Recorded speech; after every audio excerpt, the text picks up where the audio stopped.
रोचक कहानियों के लिए हमारे चैनल को सब्सक्राइब करें और बेल आइकन को दबाएं।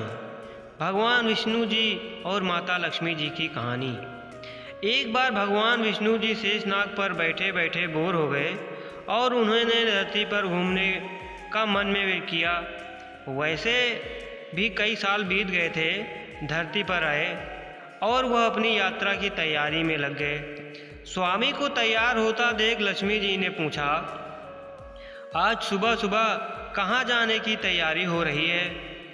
विष्णु जी ने कहा, हे लक्ष्मी, मैं धरती लोक पर घूमने जा रहा हूँ। तो कुछ सोचकर लक्ष्मी माँ ने कहा, हे देवी, क्या मैं भी आपके साथ चल सकती हूँ?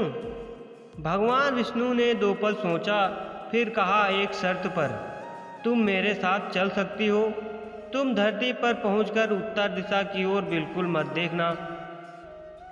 इसके साथ ही माता लक्ष्मी ने हाँ कह के अपनी बात मनवा ली और सुबह सुबह माँ लक्ष्मी और भगवान विष्णु धरती पर पहुंच गए।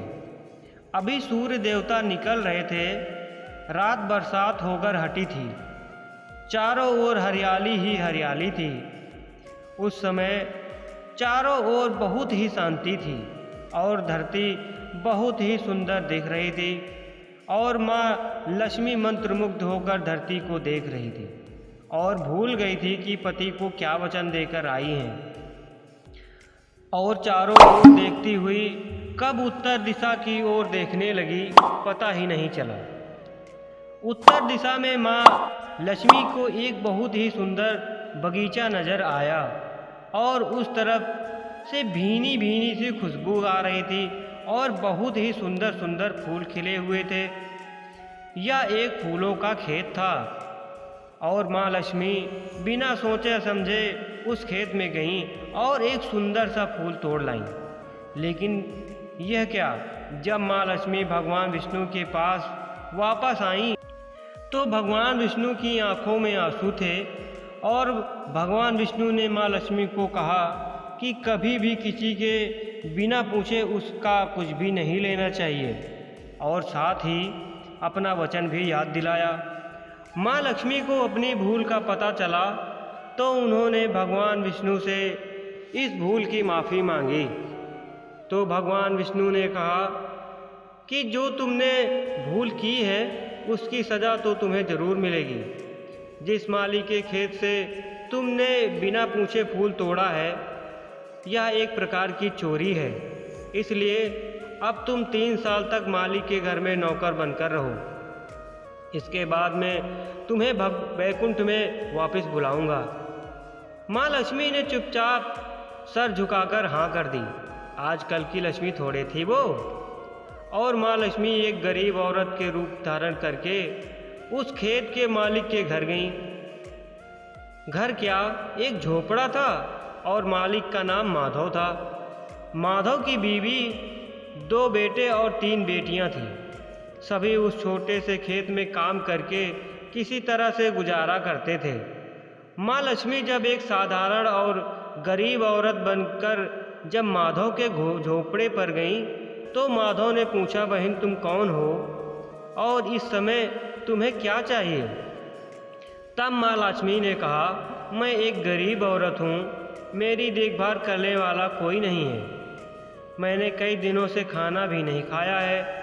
मुझे कोई भी काम दे दो, साथ में मैं तुम्हारे घर का भी काम कर दिया करूँगी। बस मुझे अपने घर में एक कोने में आसरा दे दो। माधव बहुत ही अच्छे दिल का मालिक था। उसे दया आ गई, लेकिन उसने कहा, बहन मैं तो बहुत ही गरीब हूँ। मेरी कमाई से मेरे घर का खर्च मुश्किल से चलता है। लेकिन अगर मेरी 3 की जगह 4 बेटियाँ होती तो मैंने गुजारा करना था। अगर तुम मेरी बेटी बनकर जैसा रूखा सूखा हम खाते हैं उसमें खुश रह सकती हो तो बेटी अंदर आ जाओ। माधव ने माँ लक्ष्मी को अपने झोपड़े में शरण दे दी और माँ लक्ष्मी 3 साल तक माधव के घर पर नौकरानी बनकर रहीं। जिस दिन माँ लक्ष्मी माधव के घर आई थी उस दिन से दूसरे दिन ही माधव को इतनी आमदनी हुई, फूलों से कि शाम को एक गाय खरीद ली। फिर धीरे धीरे माधव ने काफ़ी ज़मीन खरीद ली और सबके अच्छे अच्छे कपड़े भी बनवा लिए और फिर एक बड़ा सा पक्का घर भी बनवा लिया। बेटियां और बीवी ने गहने भी बनवा लिए और अब मकान भी बहुत बड़ा बनवा लिया था। माधव हमेशा सोचता था कि मुझे यह सब इस महिला के आने के बाद मिला है। इस बेटी स्वरूप में मेरी किस्मत आई है। मेरी अब 2, 3, 4 साल बीत गए थे, लेकिन माँ लक्ष्मी अभी भी घर में और खेत में काम करती थी। एक दिन माधव जब अब खेतों में काम करके घर वापस आया, उसने अपने घर के सामने द्वार पर एक देवी स्वरूप गहनों से लदी एक औरत को देखा। ध्यान से देखा तो पहचान गया, अरे यह तो मेरी मुँह बोली बेटी यानी वही औरत है, और पहचान गया कि यह तो माँ लक्ष्मी है। अब तक माधव का पूरा परिवार बाहर आ गया था और सब हैरान होकर माँ लक्ष्मी को देख रहे थे। माधव बोला, माँ हमें माफ़ कर, हमने तेरे से अनजाने में घर की ओर खेत में काम करवाया। हे माँ, यह कैसा अपराध हो गया। हे माँ, हम सबको माफ़ कर दें। अब माँ लक्ष्मी मुस्कुराई और बोली, माधव तुम बहुत ही अच्छे हो और दयालु व्यक्ति हो। तुमने मुझे अपनी बेटी की तरह से रखा, अपने परिवार के सदस्य की तरह से। इसके बदले में मैं तुम्हें वरदान देती हूँ कि तुम मेरे कभी भी खुशियों की ओर धन की कमी नहीं रहेगी। तुम्हें सारे सुख मिलेंगे जिस दिन से तुम हकदार हो।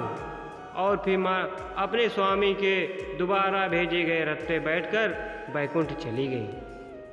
दोस्तों, आपको ये कहानी अगर अच्छी लगी हो तो लाइक कीजिएगा, एक प्यारा सा कमेंट कीजिएगा और हमारे चैनल स्पाइसी स्टोरीज़ को सब्सक्राइब करके बेल आइकन को दबाइएगा। धन्यवाद।